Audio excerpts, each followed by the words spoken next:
Welcome to Conifer Area Council's February 2026 Town Hall meeting. We are so glad you're all here, so thank you for being here.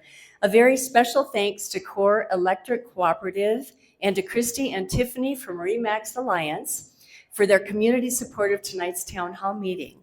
And I'd also like to thank Sharon Trilp with My Mountain Town, Conifer Jazzercise for providing water, and Marketing Type Guys, Conifer Area Council's webmaster, for an amazing updated website. And don't forget, there's cookies and water in the back. So if you get hungry, there you go. Well, I hope you all received a flyer at the front table about the Conifer Community Survey. If you would just take maybe 10 minutes or less, it probably won't even take 10 minutes, that we would really appreciate it. Your input really, really matters. We have a new library, the Conifer Library. We have trails and so much more because of your input in the past. So please take that survey. So are you ready for an hour of awesome speakers with really incredible information? So that we all can get the most information from our experts, we ask you to hold your comments or questions until the open house at the end. So at about 8 o'clock, you'll again have a chance to talk to the presenters and everyone that's at the tables. So we hope you save those questions till then. So what's going on around here?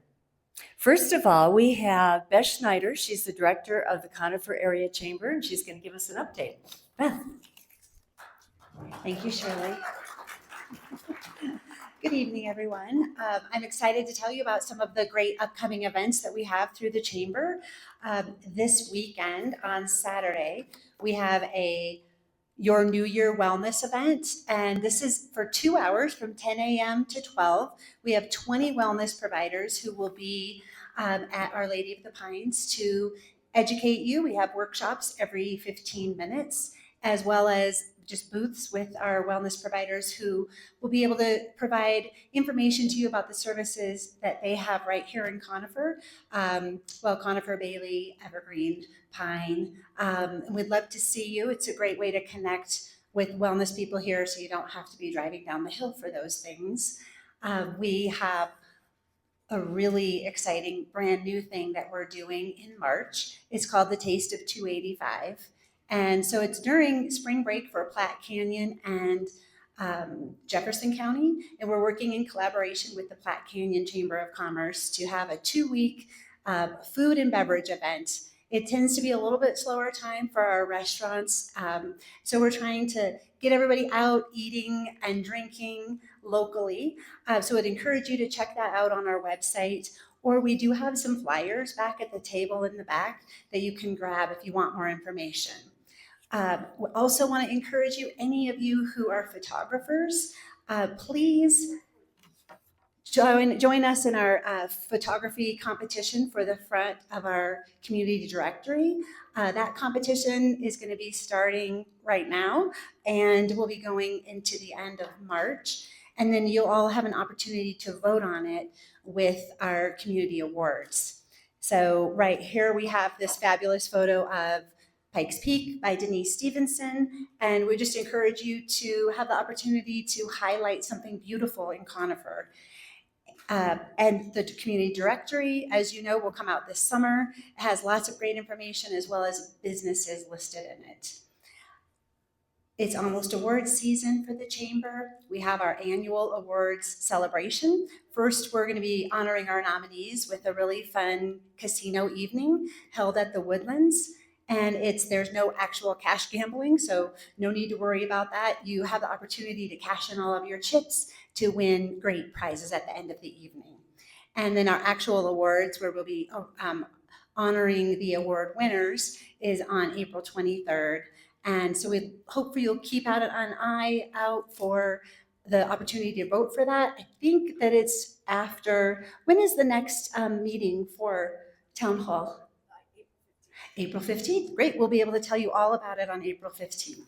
Thank you so much for your time. And any information that you need can be found right here back at the table. We'll be there after the meeting. Thank you.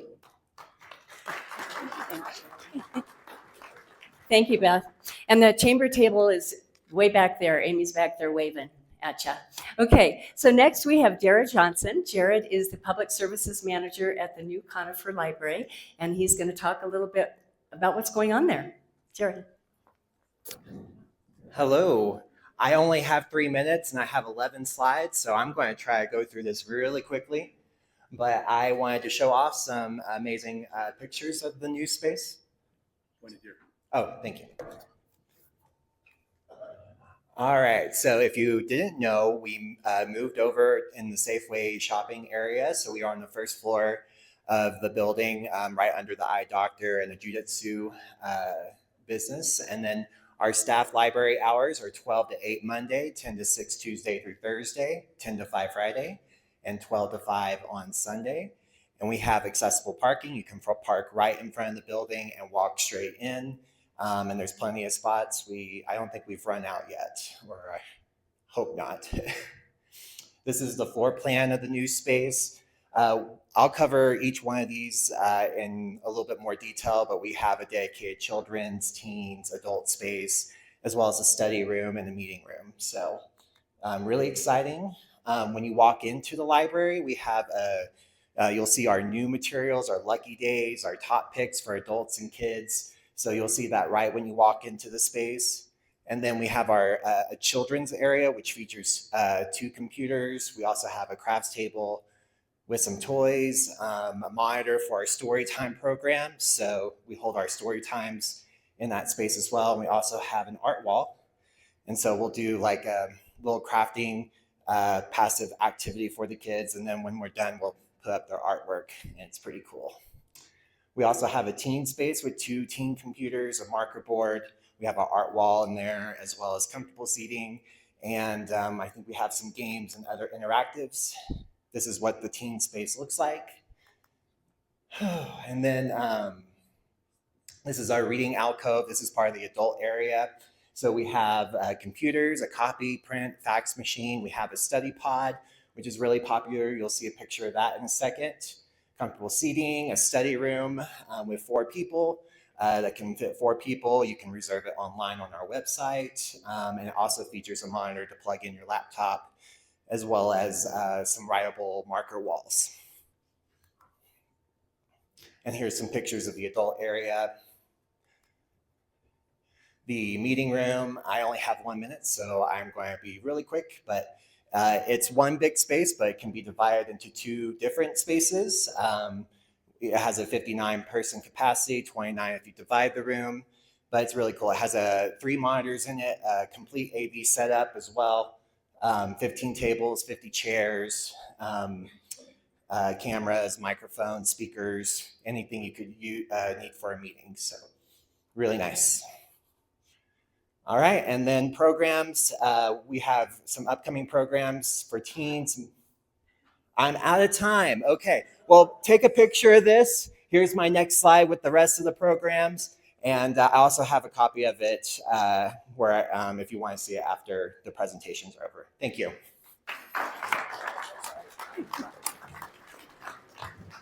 We'll also have that on Conifer Area Council website because the town hall meeting will be on there to view after tonight. So you can see all the slides on that. So next we have Heather Gutherless, who is the Planning Supervisor, Long Range Planning. She's going to be talking about planning efforts in the Conifer area. Yeah, thank you, Shirley. Tonight we are going to talk about development cases and regulation updates, plan updates. So we've got everything to talk to you about tonight in the planning and zoning world. And 2 of my colleagues are with me tonight to talk later about short-term rentals, so I don't have to talk about that, which is wonderful. For the development proposals, currently there are about 32 active cases. This is up from the last time that I was here in November, but it does seem like the cases aren't as intense, they aren't as large, and they're usually pretty minor. So even though there are more cases, it seems like they might not be as intense. I'm not going to talk about all of the changes in the case status, but there were a few that I wanted to talk about that I thought might catch everyone's interest. The first type of case that I'm going to talk about is our pre-application. And just for everybody as a reminder, the pre-application process is a very preliminary process. It's one where somebody comes in, the owner, or maybe somebody that wants to buy a property has an idea and they want to see what the different processes are that they might need to go through and what some major issues are on the site. Maybe there's a huge drainage way that they don't know about. And it helps them really decide whether to move forward with the proposal or not. And talking about that, about 40 to 50% of pre-applications actually do not move forward because there might be bigger issues than they realize. And there is, because this is so preliminary, there's no public notice of these. However, you guys get to come to these meetings and hear about them in advance. So this first pre-application that I'm going to talk about is in the Schaefer's Crossing area, so near South Elk Creek Road and 285. And it is the quarry site that is there right now.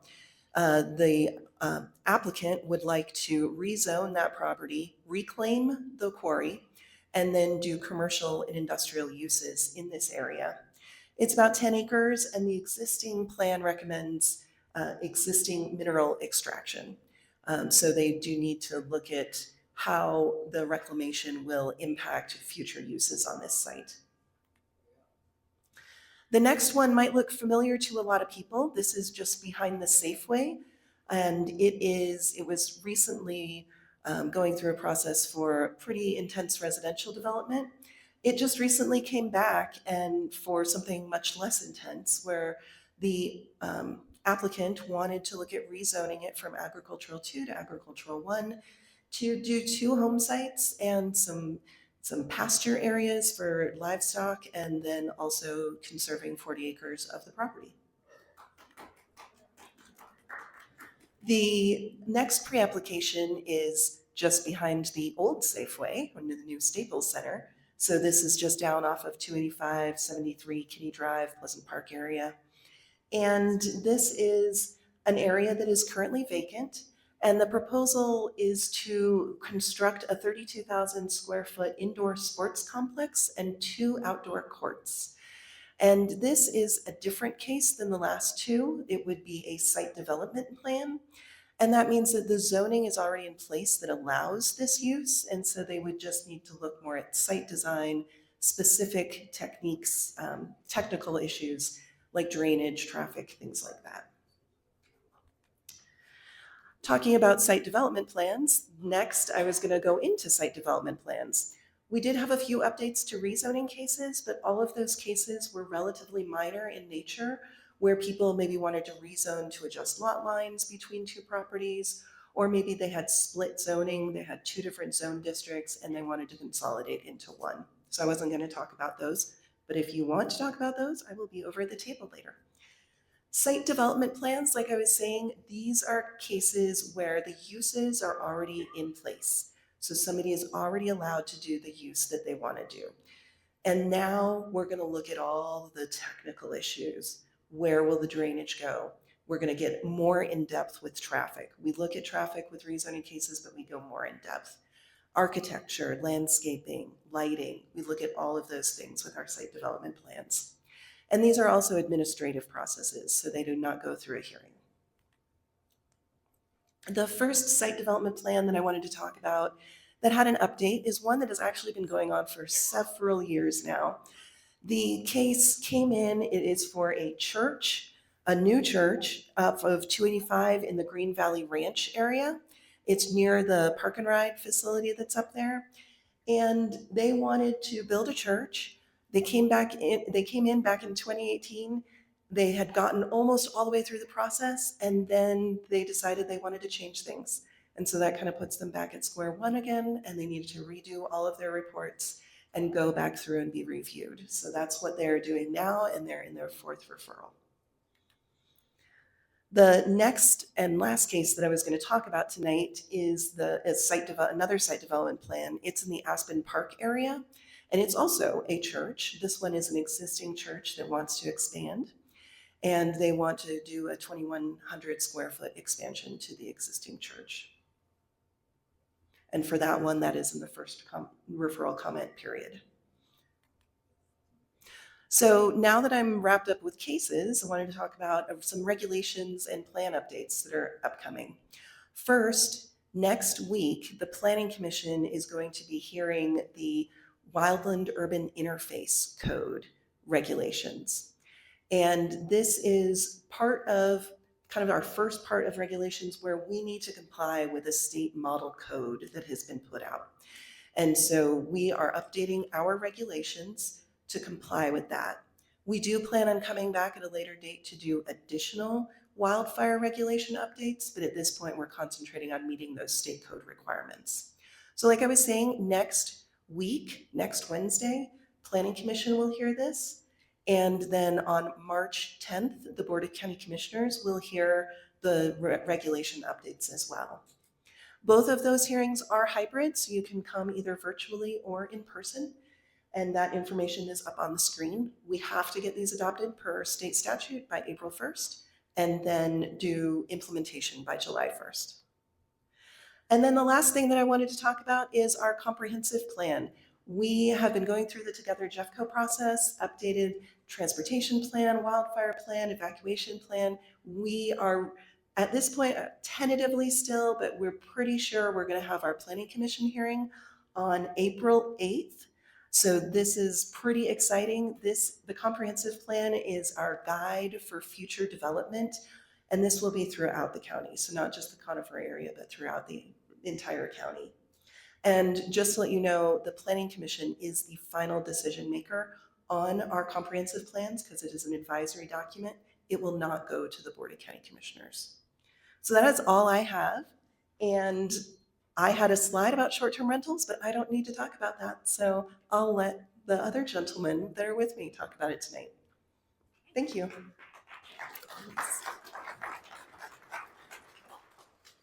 Okay.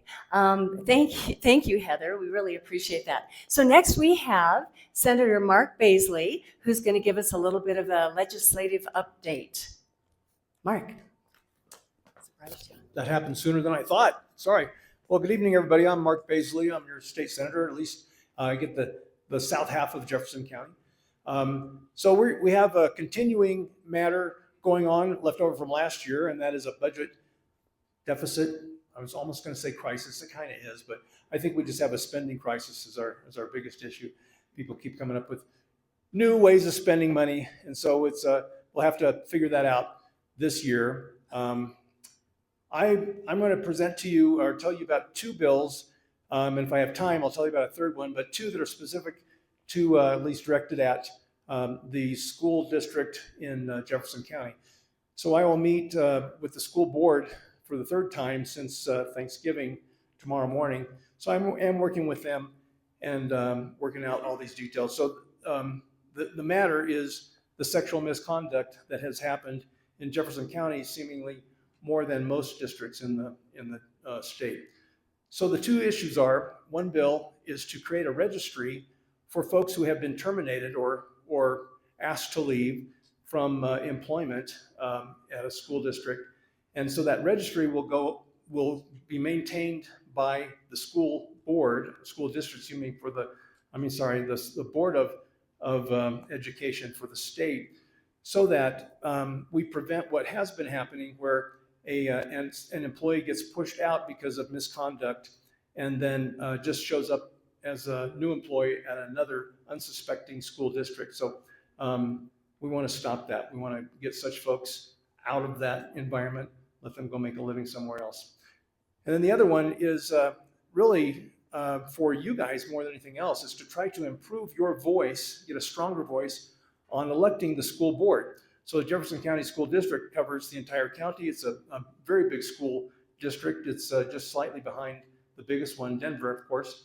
And what happens, of course, is folks, each member of the school board comes from a district within one of the 5 districts within the county, but they're all elected at large. So even though they represent the 5 areas, the entire county votes for all of them, which means that the prevalent, the dominant worldview is who picks all of those 5. So this idea would change to where each district, sub-district, elects their representative to the school board. So it'd be just a different way of electing, but it would have a stronger voice for the different kind of subcultures of Jefferson County. So how much time do I have? 1 minute. Okay, I have time to tell you about my last bill.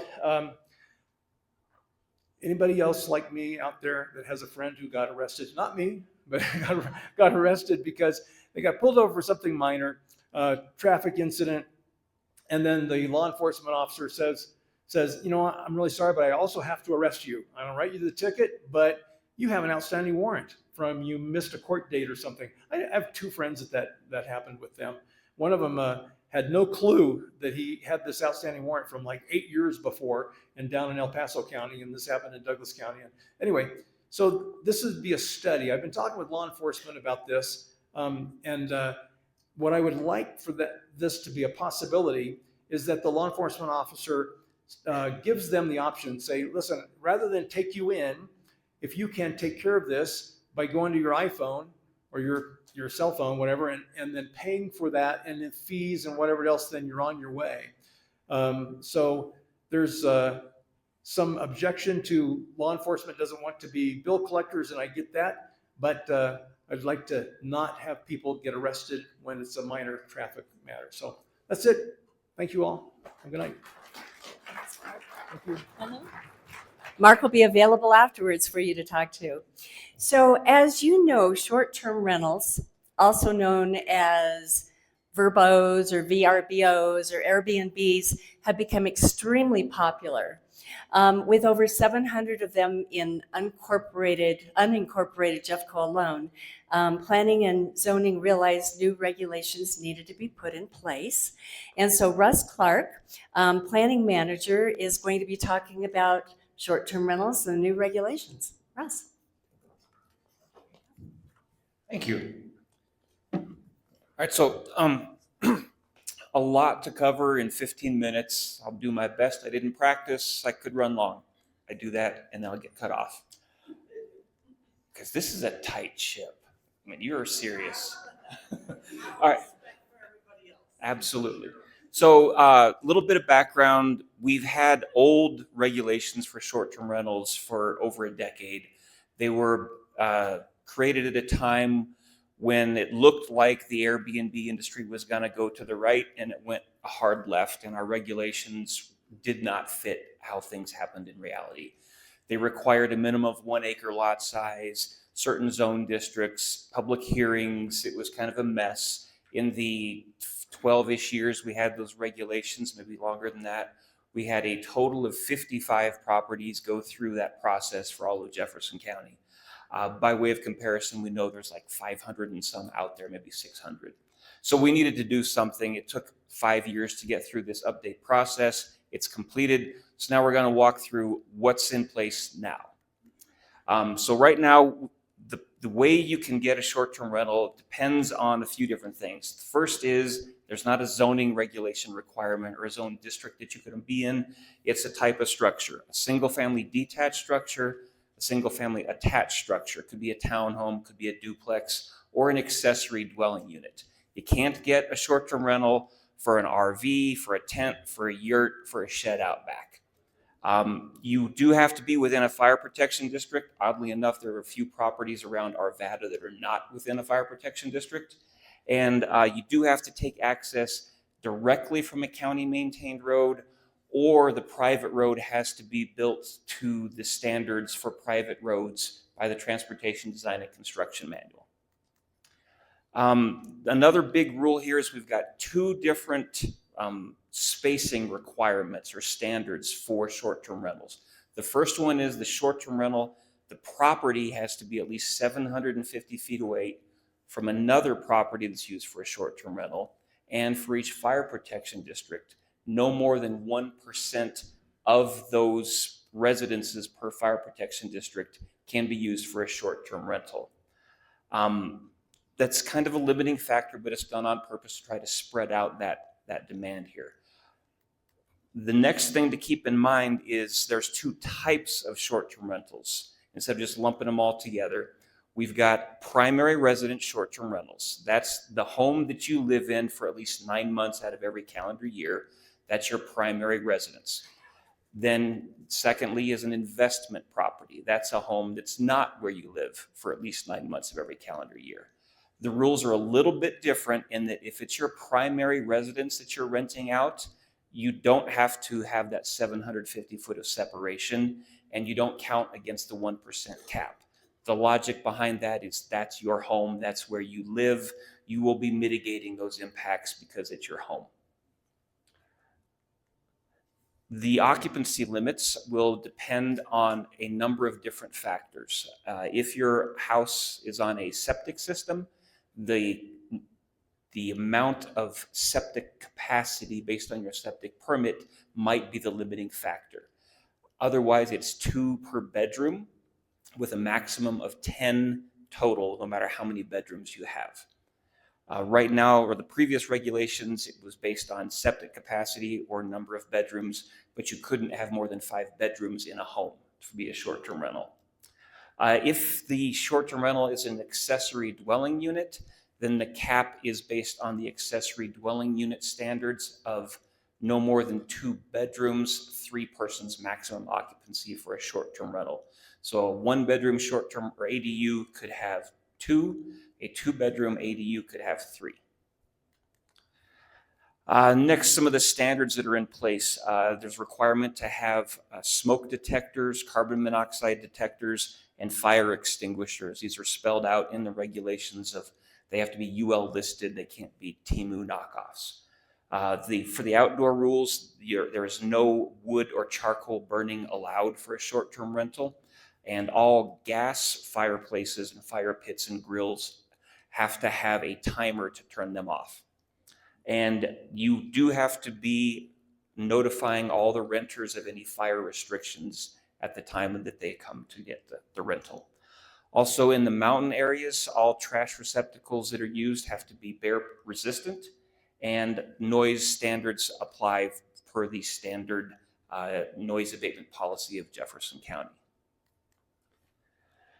To put together the application package, there's a lot of documentation that's needed. We've kind of front-loaded this to be on the applicant to make them as quick to process as possible.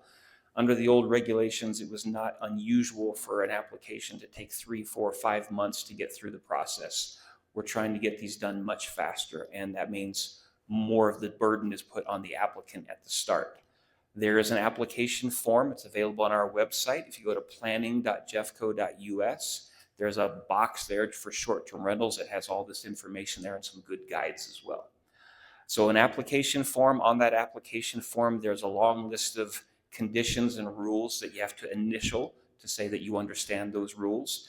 And that form needs to be signed and notarized. It is also an affidavit saying that you will follow these rules and you understand the rules. There needs to be a floor plan that's submitted so we can see where the bedrooms are. And that's also going to help the fire protection districts as well if they need to respond to an emergency. There's to be a parking plan. There needs to be 1 parking space for each bedroom for the short-term rental that's not on the street but on your own property. There has to be a trash storage and removal plan. It's not elaborate. It's just showing us what your plan is for keeping the trash until it's brought out to the curb and making sure that that's documented, because that's one of the bigger complaints people have about short-term rentals is trash being put out early and the animals getting into it. Proof of access. If you're not on a county maintained road, we need copies of the easements to show that you have the right to use that road. And then again, we talked about that affidavit stating that you will follow all the rules. For water and sewer, if you're on a public water, it's the standard Form 1001 that's signed by the district saying we provide water or sewer. If you're provided water through a well, we need a copy of the well permit.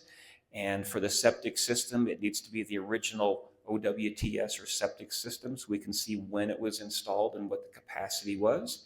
And additionally, there needs to be a use permit showing that the septic system has been inspected within the 90 days prior to applying for the short-term rental. Defensible space permit, if you're in the wildland urban interface, those are good for 3 years. It has to be fully completed and signed off. A proof of fire protection, that's a letter from your fire department They're pretty much standardized now, and it allows the fire protection districts to know that a short-term rental is coming, to evaluate the access, to let us know if they have any concerns with it, and to remind people of any specific regulations that the fire districts might have for a short-term rental. Proof of insurance, we don't actually need a copy of your insurance form, but you will be signing that affidavit saying that you have a minimum of $500,000 liability insurance as a rider for a short-term rental. And proof of ownership, a copy of the deed.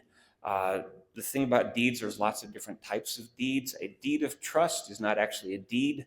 It's basically a mortgage document. So we're looking for the deed, and the title of the deed will end in the word deed. It will say warranty deed, quitclaim deed, things like that. So that's your application package. If the property is your primary residence, we also need 2 proofs that it is your primary residence. It'll be a copy of your voter registration, motor vehicle registration, ID card, tax documents, something else that if we deem acceptable to show that that is your property. So when these things are submitted, this slide is not 100% accurate on the process. There's a portal that we have on our website. You upload all the documents that are required, and then it goes into a queue, and we evaluate the documents to make sure, do we have all the documents that are needed? Is the application signed? Is it notarized? If there's something missing, we kick it back and say, hey, you got to fix these mistakes or little errors, and then resubmit it. When it finally passes we have all the documents, we send it to our GIS, our mapping team, and they check to make sure that the 750-foot rule, if it applies, is being met, and the 1% cap is being met. And then they also document this is the new location, so for the next ones that come in, they can be mapped against that. And then it goes back to a case manager who will review the final documents, see if there's anything that needs to be tweaked, and then the license will be issued. Right now, we started this process February 2nd. We've had about 90 people apply so far, and I think about 8 or 10 of them are already through the process. There needs to be a local representative that you guys identify, the applicant would identify, that can respond within 30 minutes. So we are checking that. We're looking at the address listed of where that local rep is in relation to the short-term rental. There's a requirement that all ads for the short-term rental have your license number and the occupancy limits on that ad. And that if you live in a homeowners association, there's a sign, a place where you initial on the affidavit saying that you have notified your homeowners association of your intent to operate a short-term rental. And there is also a requirement that the short-term rental post the license and the contact information for that local representative. These are annual licenses, and the system will send out notices automatically at 90 days, 60 days, and 30 days, reminding you to renew your application. The license is not transferable. So someone can't buy a home, get it licensed as a short-term rental, and then sell it to someone else to operate. Once it transfers, the license is voided out. It's null and void. And there are some limited exceptions. If you own the property and you want to put it into a trust that's still yours, or you establish your own LLC for it, so it's not changing hands, we have a process where we can approve that. There is a pretty big penalty if you're found to be in violation of all of these standards and your license is revoked. And that penalty is for 5 years. You as an individual are not allowed to get a short-term rental license, and that property is not allowed to be used as a short-term rental for 5 years. We talked a little bit about the timeline earlier, and that is that it started on February 2nd. We've, like I said, about close to 100 license applications so far. They're at various stages of approval. There is a requirement for that annual inspection of the septic system and the defensible space that has to get renewed every 3 years. Those are important to keep track of.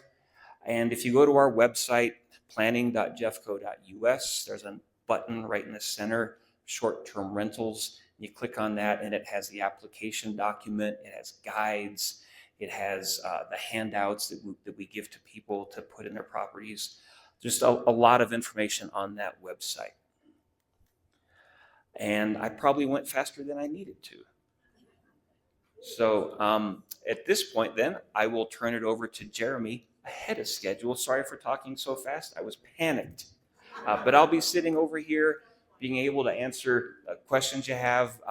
But again, you go to the planning.jeffco.us website, short-term rental button, lots of information there.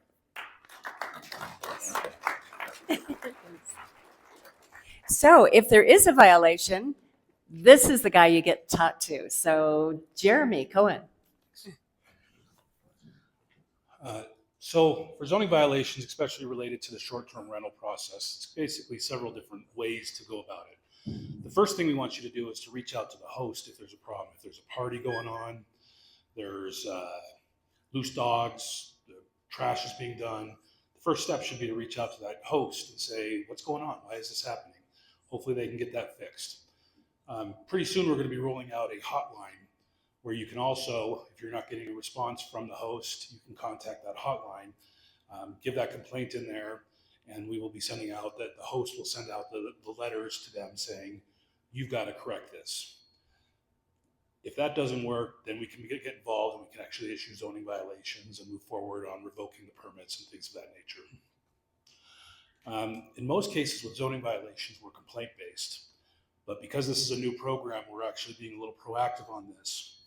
And so we've already sent out letters to all of the verified short-term rentals. I think when we first did it, there was like 700 or so cases, and sent out letters saying that we were starting this process and they needed to be aware and get those put in. So from that, so far we've got 100 people that have come in, which is great. And hopefully we'll have more that trickle in. The next 45 days or so, we're going to send out another letter that says, hey, this is now active. Please come in and get this done. After that point, and some time that we've given for them to come in, then we'll start the enforcement process on those other properties. We have the ability to go in to the host sites, so VRBO, Airbnb, and request them to take these sites down. We don't know how that's going to work yet. It's a brand new thing that was done through the state regulations, and we're hoping that that's a good process where we can get them to take that down, and then they can come in and get their approval through us and get it put back up. In the meantime, we are still complaint-based, so if there's something that's going on in your neighborhood and you have a concern, we have the complaint form online. Go ahead and put that in, and we will continue to process that as we would any other zoning violation. In general, with zoning violations, we want your neighbors to work together. That's what we're hoping for. We should be the last people you call, but we're here for you guys to try to handle that. We are compliance-based, not punitive in nature. We want compliance with the regulations. We're going to help the people through, try to get them to understand what the regulations are, what they need to submit, and what permits, processes, steps, et cetera, that they need to do in order to be compliant with the zoning regulations. That's it. Jeremy, thank you very much. So next we have Sheriff Marinelli here, and she's going to talk a little bit about probably short-term rentals and some other things too. Thank you. Good evening, everyone. We love our planning and zoning. They set things up for us. And the short-term rentals, I can tell you from the sheriff's office perspective, we don't have a lot of problems with short-term rentals, but we don't regulate them like these guys do. When we get called because there's something that's emergent that we need to be there for, we show up. And so the short-term rentals are not a problem. However, we have assisted in local jurisdictions that attach to us because they've had problems, criminal problems with their neighbors.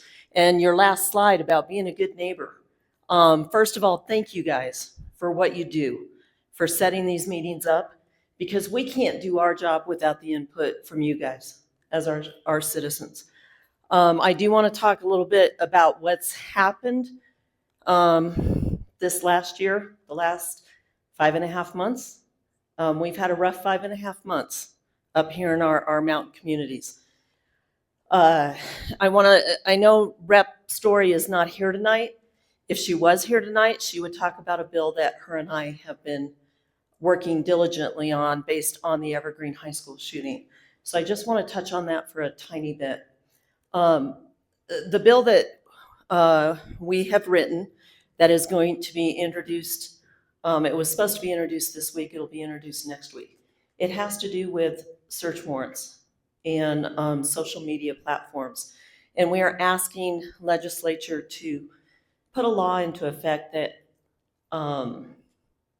gives social media platforms 24 to 72 hours to respond to our search warrants.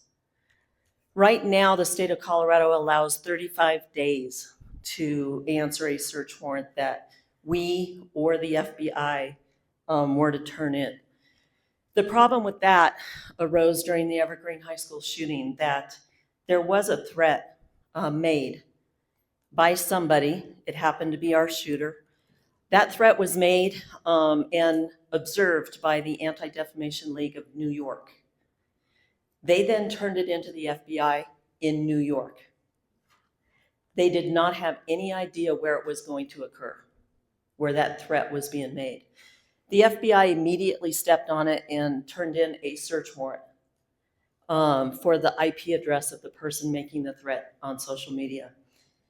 It took weeks for them to get that information back. Once they got the information back on that first search warrant, they took the information and applied for a second search warrant to get the URL.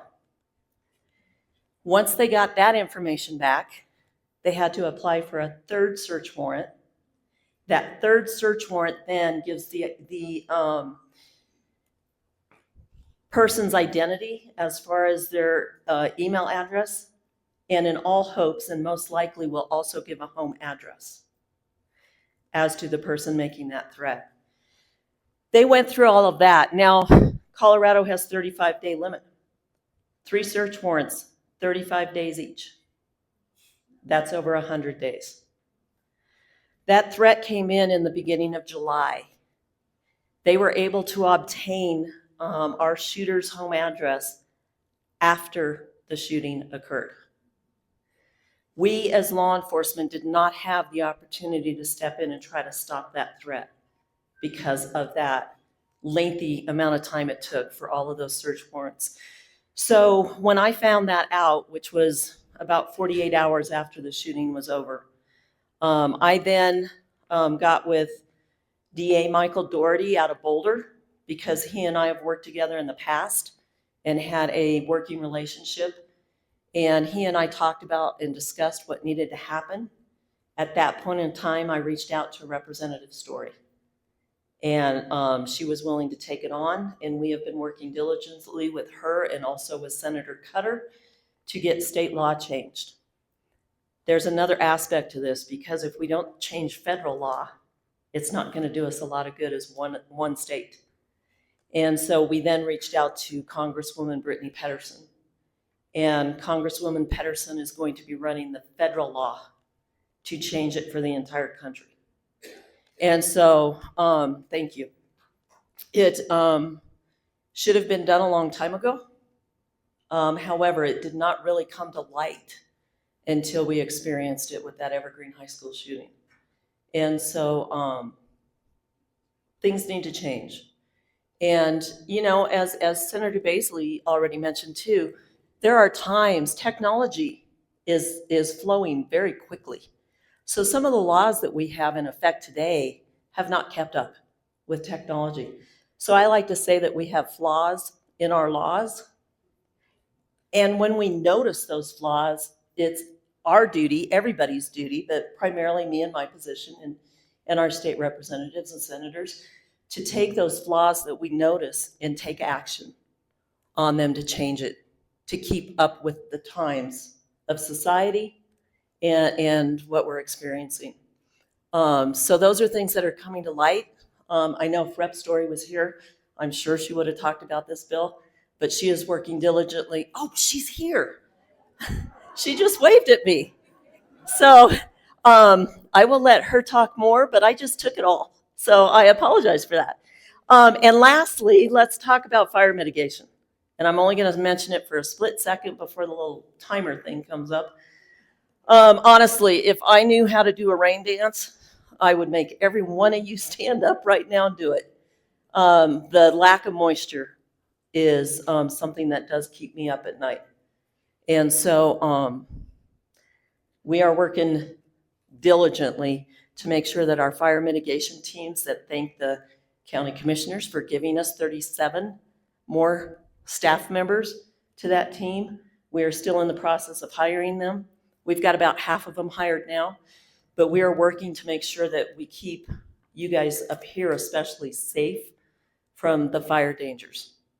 Again, I hate to say it, that we don't say if it happens, we say when it happens, because that's what we do. During the Xcel Energy PSPS shutoffs, we didn't really publicize how many small fires we had up here during that shutoff, and they were due to downed power lines. Now, we had a couple that were due to generators and things like that, but we did have more than a handful of small, tiny fires that started from down power lines. I have deputies that have been trained now in fire, and they carry the equipment, because we were, in law enforcement, we are out in our vehicles driving around. So the likelihood is that we will be the first on scene, and we'll be on scene very quickly. So we have several deputies that have been trained already in how to start cutting lines to stop those fires from getting larger before the fire department gets there. And then we collaborate and we work with the fire department. We train with the fire department to make sure that you guys' houses, property, persons are all safe during these situations. So know that we are working on it. We're getting better at it every day. The training that my staff goes through has proven itself many times already this year, whether it be the shootings, whether it be the fires. But we're here for you guys. I will be here. If you guys have any questions, concerns, feel free to approach me and we can talk about those. And did I make my time? I have another minute?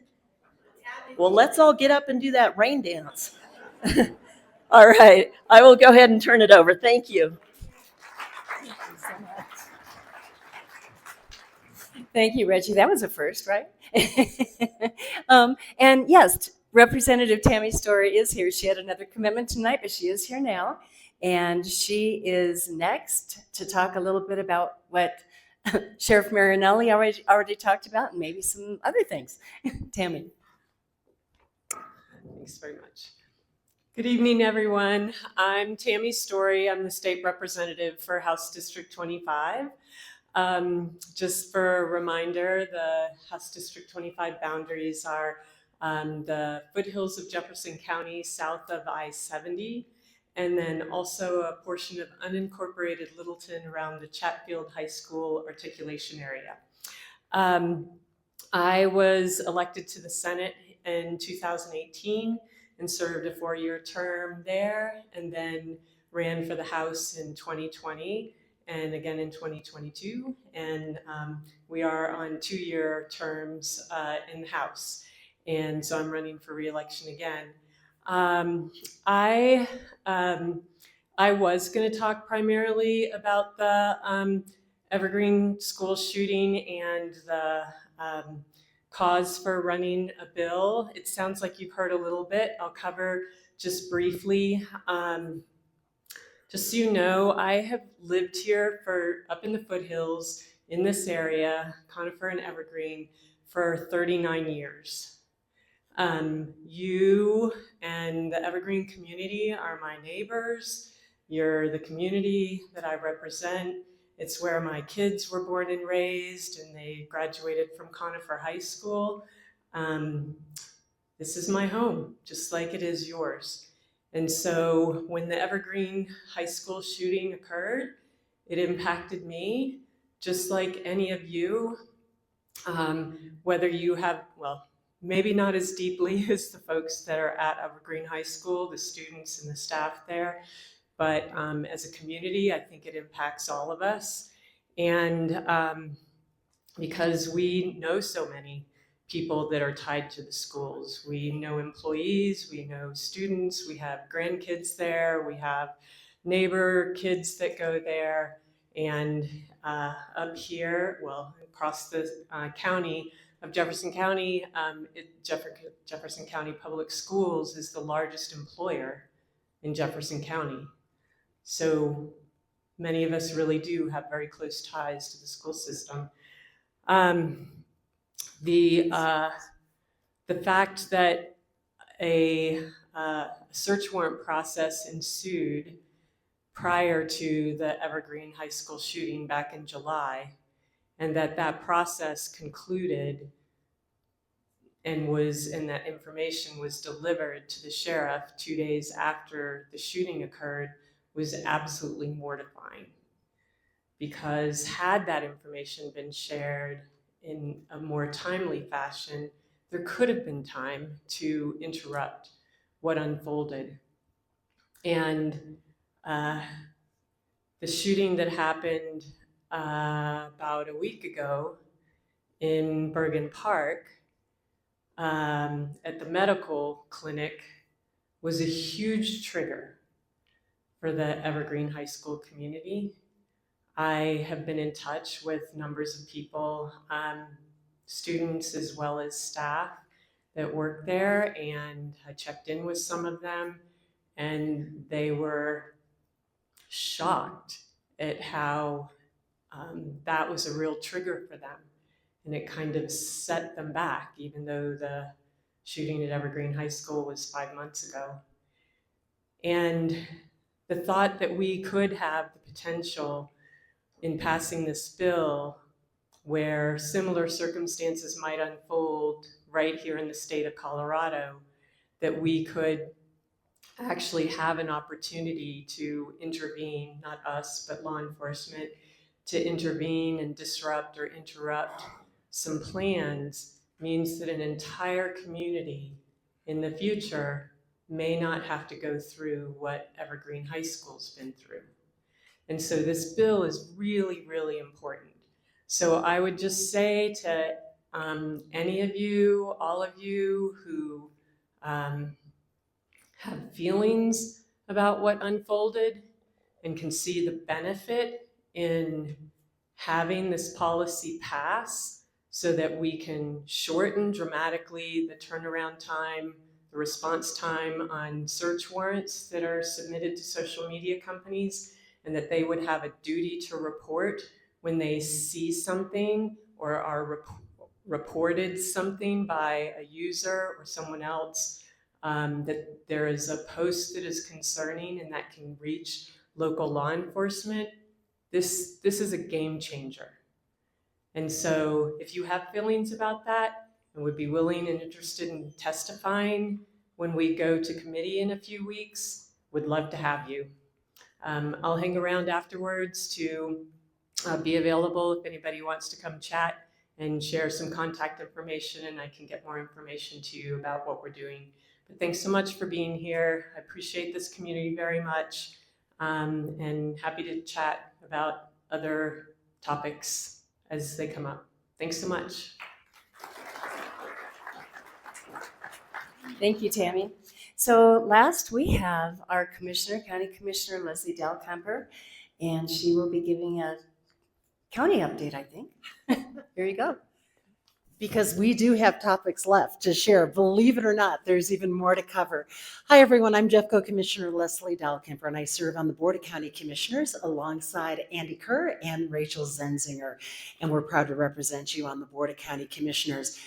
I wanted to share some information that the sheriff did not get a chance to mention, but she and her team deserve a huge round of applause.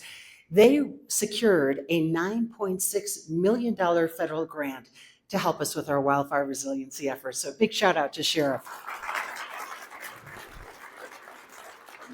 One of the things the sheriff and her team shared with us is one of the reasons we received that grant is because of the work that we all have been doing together as a community with our wildfire ambassadors, our fire rescue districts, our fire experts, and you, our community, to really dig into what strategies we think are most effective in addressing wildfire resiliency here in Jefferson County.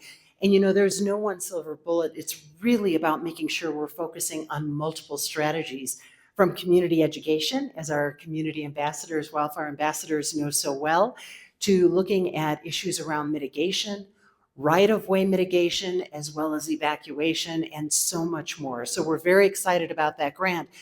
That grant will build upon the $7 million that the county commissioners have invested, thanks to Jeffco voters, thanks to those of you who approved 1A. The $7 million will created the Wildland Fire Management Program that you heard the sheriff reference just a little bit ago. I also want to circle back to the WUI building codes that you heard Heather mention. Senator Cutter and I work very closely on that legislation with a number of our county commissioners and our legislators. I serve on the Colorado Fire Commission, and the governor had talked to the Colorado Fire Commission to say, hey, look, can you give us some guidance or recommendations on what minimum WUI codes could look like in the state? Because Colorado was one of the very last states to implement WUI codes. I'm really proud, and I want to just give another shout out to our county team. Our planning and zoning team has worked so hard on this issue, along with subject matter experts from open space, the sheriff's office, fire districts, and so many others who have given their time. We need to hear from you, our community. These WUI codes will have an impact on defensible space as well as fire ignition resistant materials for new development, as well as expansions on homes. So for example, let's say you're replacing a roof. Will require, if you're in the WUI, that it is fire ignition resistant material that's being used. If you're expanding your deck, those are just two examples of how it would directly impact you. We also want to mention some information about Jeffco Road and Bridge. I'm going to go back to the podium here and just use this so I can share with you some updates on what areas here in the community are going to see some improvements.